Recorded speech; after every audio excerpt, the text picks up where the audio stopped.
दुर्योधन जैसे महाबली की सेना को पराजित करने के बाद महाभारत का विजेता बन गया, तो उसे लगने लगा कि ये तो उसका निजी पराक्रम है, उसके बाणों में बल है, पुरुषार्थ है।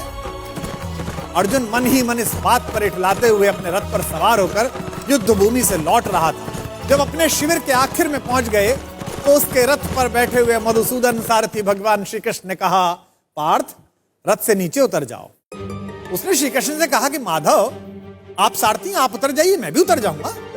श्री कृष्ण ने कहा, नहीं मित्र, तुमसे कह रहा हूं, तुम पहले नीचे उतर जाओ।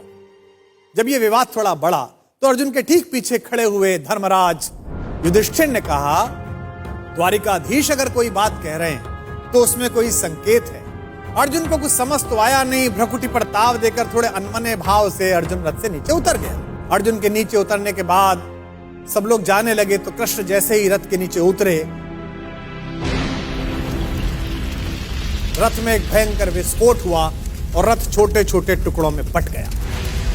विजय का सिंहासन सामने देख रहा था जो अर्जुन, जिसके सिर पर विजय का ताज था, उस अर्जुन ने पलट कर देखा तो माधव मुस्कुरा रहे थे और रथ जल रहा था।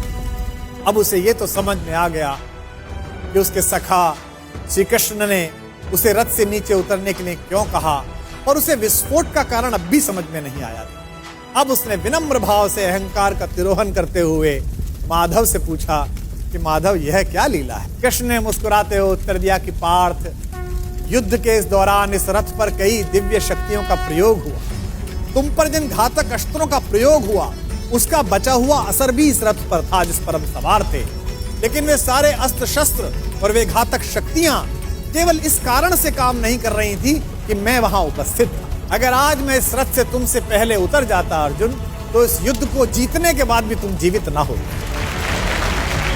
अर्जुन की आंख खुल गई। उसे यह एहसास हुआ कि विश्व की जिस सबसे बड़ी विजय को वो अपना निजी पराक्रम मान रहा है, वो केवल उसकी उपलब्धि नहीं बल्कि उसमें ईश्वर के उस अंश की सद्भावना है जिसे मधुसूदन भुवन मोहन कन्हैया कहा जाता है।